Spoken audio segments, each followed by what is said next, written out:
नमस्कार मित्रांनो, विने दोघातील ही तुटेना या महा एपिसोडच्या पार्ट 2 भागामध्ये आता आनंद आणि निकिता स्वानंदीला प्रपोज कसं करायचं असं समरला सांगत असतात की गुडघ्यावर बसून, आणि स्वानंदी मॅडम असं म्हणायचं, ए Swanandi madam I love you असं म्हणायचं. आनंद म्हणतो की हे पग अरे असं म्हणायचं की ए Swanandi madam I miss you, I love you. आता मात्र समर हसत असतो. तेवढ्यात मात्र समर म्हणतो की हे बघा, आजपर्यंत फक्त मला शंका होती पण आता खात्रीच पटली आणि पूर्णपणे तू कामातून गेलेली आहे असे तो निकिताला म्हणतो. अरे आनंद, तू लवकरीला डोक्यांच्या डॉक्टरांकडे घेऊन जा. अरे हे सगळं किती बालिश दिसेल, असं कोणी प्रपोज करतं का? मी असं काही करणार नाही असं जेव्हा तो म्हणतो तर निकिता म्हणते की अरे याला काय अर्थ आहे, आणि हा जर बोललाच नाही तर मात्र आता ह्या स्वानंदीला कधी समजणार. त्यानंतर आता इकडे सुष्मिता अंशुमनकडे येते आणि म्हणते की अंश, आता चला आपल्या घरी चला, आपण जाऊयात, इथे थांबायला नको. आणि त्याच्या हाताला धरून त्याला म्हणते की चल. तर अंशुमन मुद्दा म्हणतो की अगं असं काय करतेस, सासूबाईंना काय वाटेल, आणि जर आपण असं अचानक निघून गेलो तर त्यांचा अपमान होईल, तू तुझ्या ताईकडे लक्ष देऊ नकोस. सुष्मिता चिडते आणि म्हणते की हे बघा, सतत तुम्ही तिचं का ऐकून घेतात, सतत ती तुमच्यावर चिडत असते, आणि आज मात्र तुमचा स्पेशल दिवस होता. मम्मा तुमचं सगळं काही मानपान करणार होती पण ताईने मात्र सगळं काही स्पॉइल करून टाकलं. ताई हे सगळं मुद्दाम करते, तिला काही आपल्या बाबतीत स्पेशल होऊनच द्यायचं नाही वाटतं. तेव्हा अंशुमन लगेच म्हणतो की मला माहिती नाही पण वाईट या गोष्टीचं वाटतं की वहिनी अगोदर माझ्याशी वाईट वागत होती, आता मात्र माझ्या बरोबर तुला सुद्धा ऐकून घ्यावं लागतं. आता सुष्मिता पूर्णपणे रडकुंडीला येते आणि म्हणते की मला हेच कळत नाही की ताई आपल्यासोबत इतकं रूढ का वागते. तेव्हा आता अंशुमन म्हणतो की समर दादासाठी, कारण नवऱ्याला खुश करण्यासाठी आपल्याशी वाईट वागणार खरंच हे चुकीचं आहे या, म्हणून ते दोघे जायला निघतात. तेव्हा मंदा तेथे येते. मंदा म्हणते की अरे यार कुठे निघालात आणि कुठेही जायचं नाही. सुष्मिता म्हणते की मला थांबण्याची इच्छाच नाही, ताई बघ कसा सारखा सारखा यांचा इन्सल्ट करते, आणि मंदा मात्र आता म्हणते की तुम्ही कुठेही जायचं नाही. त्यानंतर आता इकडे निकिता आणि आनंद ह्या दोघांनी एक प्लॅन केलेला असतो आणि मुद्दाम आता ती फोनवर बोलत आहे की स्वानंदीचा ऍक्सिडेंट झालेला आहे, तिला फार लागलेलं नाही ना असं मुद्दाम विचारते. हे ऐकल्यानंतर समरला धक्काच बसतो.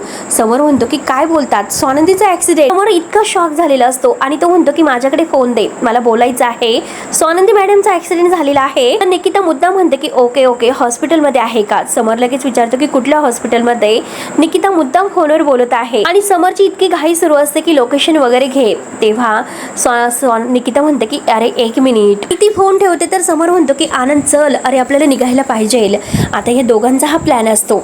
तर आनंद म्हणतो की एक मिनिट, तू इतकं पॅनिक होऊ नकोस. तेव्हा लगेच आता समर खूपच शॉक झालेला आहे. तो म्हणतो की अरे तू काय बोलतोस, मला म्हणतो की पॅनिक होऊ नकोस. एकतर स्वानंदी मॅडमचा ऍक्सिडेंट झालेला आहे, त्यांना 1000 वेळी सांगितलं की रिक्षाने प्रवास करत जाऊ नका, घरामध्ये 4 गाड्या आहेत, त्यामध्ये 4 ड्रायव्हर आहेत, तरी सुद्धा स्वतःच हट्ट पूर्ण करतात. आणि काय झालं आता की ऍक्सिडेंट झाला त्यांचा स्वतःचा. आता मात्र मी त्यांना हॉस्पिटलमध्ये गेल्यानंतर चांगलं सुनावं आहे, कारण फक्त गाडी वापरायची, रिक्षाने वगैरे कुठेही जायचं नाही. तर आनंद आणि निकिता त्याच्याकडे फक्त पाहत असतात. तर समर त्यांना म्हणतो की तुम्ही माझ्याकडे फक्त बघत का बसलात, चला आपण निघूयात, आता आपल्याला जायचं आहे लवकरात लवकर. तर त्या माझ्या आयुष्याचा महत्त्वाचा भाग आहेत आणि आता तुम्ही इथे बोलत का बसलेले आहात, चला लवकरात लवकर चला. तेव्हा निकिता म्हणते की तू इतकं पॅनिक होऊ नकोस, फार काही तिला झालेलं नाही, तिला डिस्चार्ज मिळणार आहे, रिलॅक्स. तेव्हा समर विचारतो की खूप लागलेलं आहे का त्यांना, त्या ओके आहेत का. समर म्हणतो की आता मात्र त्यांना माझी गरज आहे, आज सकाळी जर एकत्र आम्ही निघला असतो तर मात्र हे सगळं घडलं नसतं. तर एकट्याने खरंच यायला नको होतं, त्यांना घेऊनच यायला हवं होतं, त्यामुळे प्लीज आता चला लवकरात लवकर. तर आनंद आणि निकिता दोघंही म्हणतात की अरे थांब समर. हे दोघंही सॉरी म्हणतात आणि दोघेही हसतात आणि म्हणतात की अरे आम्ही तुझ्याबरोबर प्रँक केला आणि खरंच सॉरी. समर खूपच हायपर झालेला असतो. निकिता म्हणते की अरे ते ठीक आहे, उत्तम आहे, अरे तिचा ऍक्सिडेंट वगैरे नाही झालेला, आम्ही तुला फसवलं. तेव्हा समर आणखीनच चिडतो की तुम्ही दोघं मूर्ख आहात का, असं कोणी प्रँक करतं का. तेव्हा आनंद आणि निकिता खूप घाबरतात आणि म्हणतात की आम्ही सॉरी बोललो, दुसरं जर कोणी तुमच्या जागी असतं ना तर ठेवून दिलं असतं. मूर्ख कुठले, अरे मित्र आहात की शत्रू आहात तुम्ही माझे. म्हणून आता समर खूपच भडकलेला असतो. आनंद हसताना म्हणतो की अरे दीर्घ श्वास घे, आमचं चुकलं बाबा, सॉरी. त्यानंतर इकडे आजी मितालीला विचारते की ठरल्याप्रमाणे सगळा स्वयंपाक रेडी आहे ना. आदिराच्या आवडती जिलेबी आणि रोहनच्या आवडती बासुंदी.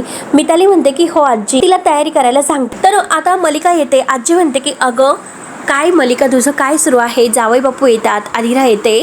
तर मलिका म्हणते की आप्पीला फोन करत होते, कारण मला असं वाटलं की आदिरा येत आहे मग तिला सुद्धा बोलावं, परंतु आता ते फोनच नाही उचलत. किती वेळ झाला मी सारखं ट्राय करते. आणि परत म्हणते की अगं बाई काम सुद्धा करायची राहिली वाटते, काय करायचं सांगा बरं मला. आता आजी म्हणते की काही करू नको, सगळं झालेलं आहे, त्यांचं स्वागत करायला फक्त हजर राहा म्हणजे झालं. आणि लगेच म्हणते की हो आलीच ना मी, झाले रेडी. आणि तेवढ्यात अधिरा आणि रोहन येतात. तिला घट्ट आता ही मम्माला मिठी मारते मलिकाला. आजी म्हणते की आली का माझी चिमणी. आता अधिरा आजीला सुद्धा घट्ट मिठी मारून भेटते. रोहन आजींची विचारपूस करतो की कशा आहात. आता आजी मस्त म्हणते आणि दोघे आता आजीच्या पाया वगैरे पडतात. मलिका विचारते की काय संसार कसा सुरू आहे. तर अधिरा म्हणते की एकदम म्हणजे मस्त, खूपच छान. आणि तू असं का विचारते बरं मम्मा मला. आता मलिका लगेच रोहनला टॉन्ट मारते, कारण रोहनचा जॉब नाही म्हणून काळजी वाटले आणि म्हणून विचार. म्हणजे कसं की मला असं वाटलं की बाळाचा जर विचार करत असाल तर जरा जपून. आपल्याला मात्र आपलीच लाईफस्टाईल अगोदर म्हणजे पूर्ण करता येत नाही आणि त्यात म्हणजे बाळाचं, म्हणून मला वाटलं होतं. तर रोहनला राग येतो आणि अधिराला सुद्धा. आजी रागाने लगेच मलिकाला म्हणते आणि लगेच मलिका म्हणते की काय झालं, माझं चुकलं का, सॉरी वर का डॉल. अगं मी काळजीपोटी बोलले. आणि आता रोहनला विचारते की तुला वाईट वाटलं का. तेव्हा लगेच रोहन रागाने पाहतो. आता आजी त्यांना बसायला वगैरे सांगतो. रोहन आणि अधिरा मात्र एकमेकांच्या हातात हात देऊन एकमेकांकडे बघत बसलेले असतात. त्यानंतर इकडे समर फारच चिडलेला असतो. निकिता आणि आनंद सॉरी बोलतात. तर लगेच समर म्हणतो की देवा अरे हे बघ, स्वानंदी मॅडमला मात्र दीर्घ आयुष्य लाभून दे, माझं सुद्धा आयुष्य त्यांना भेटून दे. आणि देवा जर त्यांना काही झालं असतं तर मी कसं जगलो असतं बरं. आणि हे बघा मी तुम्हाला दोघांना सांगतो की अशी मस्करी मात्र परत कधी करायची नाही म्हणून. निकिता म्हणते की अरे आम्ही मुद्दाम नाही केलं. आणि तू आता काय बोलला की स्वानंदी मॅडमला मात्र आता माझं सुद्धा आयुष्य मिळून दे आणि तिला त्रास झालेला मला सहन होणार नाही. तर समोर म्हणतो की हो आमचं लग्न झालं, दिवसभर आम्ही एकत्र असतो, एकमेकांच्या सहवासात असतो. आनंद म्हणतो की याला काय म्हणतात, कौतुक म्हणतात का. आणि हे बघ जरा आता स्पष्टीकरण देणं बंदच कर, तू मान्य कर की तू स्वानंदी वहिनीच्या प्रेमात पडला म्हणून. निकिता म्हणते की अरे तू माणूस आहे, प्रेमात तर पडलंच पाहिजे, स्वानंदी तर खूपच चांगली आहे. आणि मग तू तिच्यावर प्रेम करतो हे तिला सांगून टाक. आमच्या समोर मात्र तू किती रोमॅन्टिक बाता करतो पण नेमकं तिला सांगत नाही, असलं कसलं तुझं प्रेम. आणि हे आनंद म्हणतो की अरे तू तिला सांगणार नाही मग तिला कसं कळणार बरं. दोघंही आता समरला म्हणत असतात की तू काही कर पण आता स्वानंदी मॅडमला तिचं प्रेम कबूल कर, मैत्री मैत्री म्हणायचं सोडून दे. आणि तुला कबूल करण्यासाठी मात्र तुझ्यासोबत असं आम्हाला प्रँक करावा लागला आणि आम्ही असं केल्यामुळे तुझ्या मनात नक्की काय होतं ते शेवटी आम्हाला कळालंच. त्यानंतर आनंद आणि निकिता म्हणतात की तू जर स्वानंदी वहिनीला तुझ्या मनातील प्रेम कबूल नाही केलं तर आयुष्यभर मात्र आम्ही दोघंही तुझ्याशी नाही बोलणार. हे मात्र फायनल आहे, तू आता ठरव काय करायचं आहे ते, स्वानंदीला प्रेम कबूल करायचं किंवा नाही. त्यानंतर आता इकडे बाबा काहीतरी बाजारातून घेऊन आलेले आहे आणि स्वानंदीच्या हातात पिशवी वगैरे देतात, परंतु नंदूचा चेहरा पडलेला असतो. बाबा विचारतात की काय झालं. आणि तेवढ्यात मंदा, सुष्मिता आणि अंशुमन बाहेर येतात आणि मंदा लगेच स्वानंदीवर ओरडायला सुरुवात करते की अगं स्वयंपाकाची तयारी कर यांच्या म्हणजे बरोबर बोलण्यापेक्षा. तर लगेच सुष्मिता म्हणते की हे पग जिजू येण्याच्या अगोदर मम्मा आमचं सुरू कर म्हणजे आम्हाला निघता येईल. तेव्हा मंदा म्हणते की अजूनपर्यंत समरराव काही आलेले नाहीत. सुष्मिता म्हणते की हो ना, तेच म्हणते मी, किती वेळ झालेला आहे, आमचा मानपान करून टाका म्हणजे आम्ही आमच्या घरी लवकरच जाऊ. तेव्हा बाबा म्हणतात की हे बघ आपल्याकडे नाही पण मोठ्यांचा मान सगळीकडे अगोदर असतो. तेव्हा सुष्मिता म्हणते की हे बघा मोठ्यांना सुद्धा तितकं महत्त्व देता आलं पाहिजे दुसऱ्यांना. आणि जिजू असं वागतात की जसं त्यांना एकट्याला काम आहे, आम्हाला कुणालाच काम नाही म्हणून. स्वानंदीला फार राग येतो. स्वानंदी रागाने सुष्मिताला गप्प राहायला सांगते. आज मात्र तू माझा अंत पाहिलास, मी ऐकून घेतलं परंतु राजवाड्यांबद्दल तू एकही शब्द वापरला मी ऐकून नाही घेणार. अंशुमनला मात्र हसू येत असतं. जरा काही बोलण्या अगोदर विचार करत जा. तेव्हा मंदा लगेच म्हणते की अगं ती लहान आहे आणि एक दोन शब्द जर तोंडातून निघाले तर काय फरक पडतो, तिची मोठी बहीण आहे त्यामुळे तिला समजून घे. तेव्हा लगेच आता स्वानंदी म्हणते की हे बघ आणि मोठ्या बहिणीच्या नवऱ्याला जरा मान दे, अगं ते वयाने सुद्धा मोठे आहे आणि कर्तृत्वाने सुद्धा मोठे आहे याचा विचार कर. आणि समोर राजवाड्यांबद्दल बोलताना जरा विचार करून बोलायचं, ती परत अशी चूक करायची नाही. तर सुष्मिता खाली मान घालते. नंतर आता इकडे मलिका ही रोहन आणि अधिरा या दोघांना त्यांचा मानपान देत असते. आता त्यांना अगोदर कपडे वगैरे देते, बॉक्स देते आणि त्यानंतर आता जोडवे आहे तर ते अधिराला देते.